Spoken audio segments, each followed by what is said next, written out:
comment on lie une value proposition à un segment? Ça se fait par des channels. Alors, il y a deux types de channels. Il y a les channels que vous possédez et les channels qui sont faits par des partenaires. Puis, il y a les channels directs et les channels indirects. Alors, si vous avez réussi à valider expérimentalement votre proposition de valeur et à qui vous vendez, vous allez vous poser la question, comment je fais pour les atteindre? Alors, prenons l'exemple d'une boîte d'ici, Flix. Vous pourrez aller voir Flix, F-L-E-E-X.tv. C'est Learn English by watching videos. Alors, leur value proposition, c'est de vous dire, il y a une façon géniale d'apprendre l'anglais, c'est de regarder des séries américaines à longueur de journée. Ils ont un customer segment évident, les Français qui sont en galère totale en anglais. Je peux vous dire que c'est un gros segment, ça. Alors, comment ils ont fait pour valider leur value proposition et leur customer segment? Eh bien, tout simplement, ils ont acheté des AdWords, apprendre l'anglais, qui coûte quelque chose comme 5 € le clic ou un délire pareil.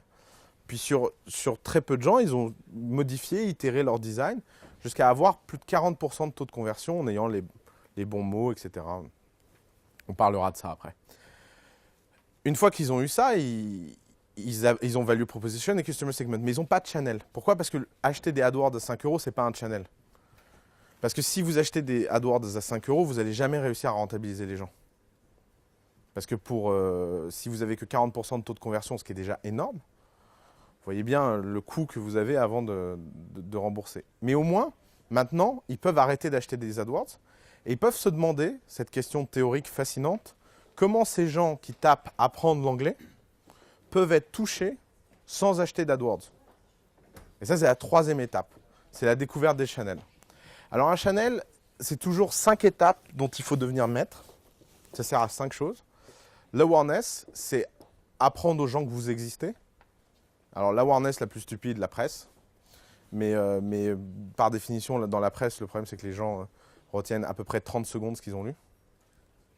Avant qu'un journaliste arrive à vous convaincre d'aller sur un truc, je peux vous dire que de nos jours, il peut se passer du temps. L'evaluation, c'est les gens viennent sur votre site et évaluent votre produit. Est-ce que c'est sympa? Est-ce que ça tient ses promesses? Blablabla. Purchase, est-ce que les gens vont acheter ou pas? Et puis une fois qu'ils ont purchase, il faut délivrer.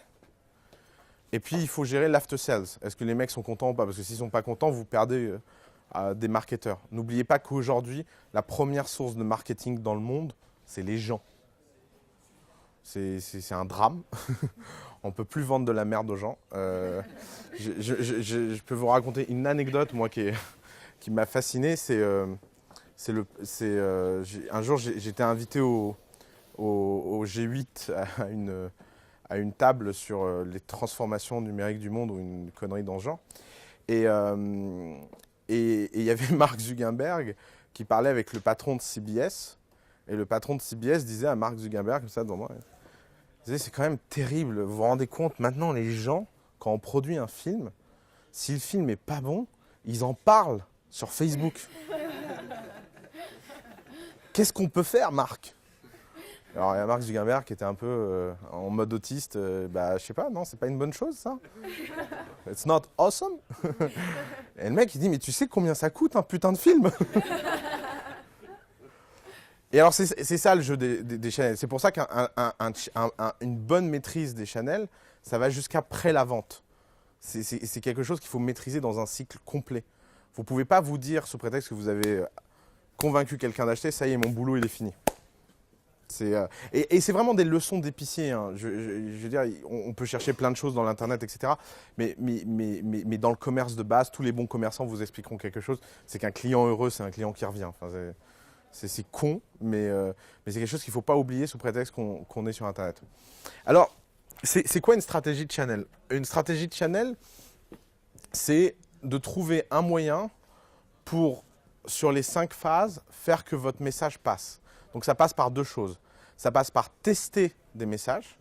Et alors là, je vais vous donner un conseil, c'est ne sous-estimez pas à quel point ça peut tenir à pas grand-chose sur Internet. Et c'est le grand drame de l'Internet, c'est que ça se tient toujours à pas grand-chose. Google, vous savez les pubs sur la droite AdWords, Ils ont testé 300 types de bleus différents. De bleu, hein, pas de couleur. Hein. Ils ont testé 300 types de bleus différents avant de trouver un code HTML de bleu qui vend 75% de plus que les autres. On parle juste de changer la couleur du bleu.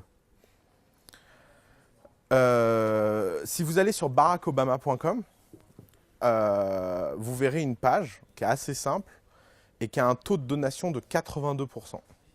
Cette page a été testée 1600 fois.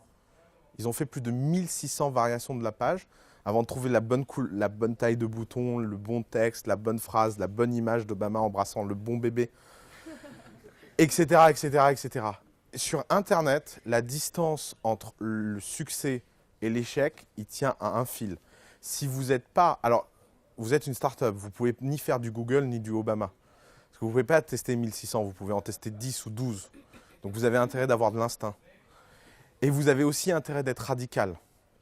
Parce que ce qui vous intéresse, ce n'est pas une optimisation du type, un type de bleu qui vend plus de 70%. Ce qui vous intéresse, c'est de trouver le truc qui commence à vendre. Donc le problème n'est pas le même. Mais si un type de bleu permet de faire plus de 70% de revenus, vous comprenez à quel point l'enjeu peut être compliqué au début de vendre une chose. Donc, testez des messages radicaux, vraiment. Soyez hyper radical et voyez ce qui capte le mieux l'émotion des gens.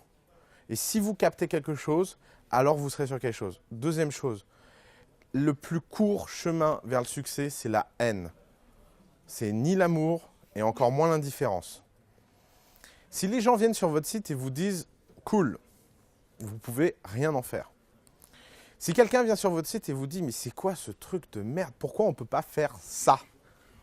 Eh bien, vous savez quoi faire.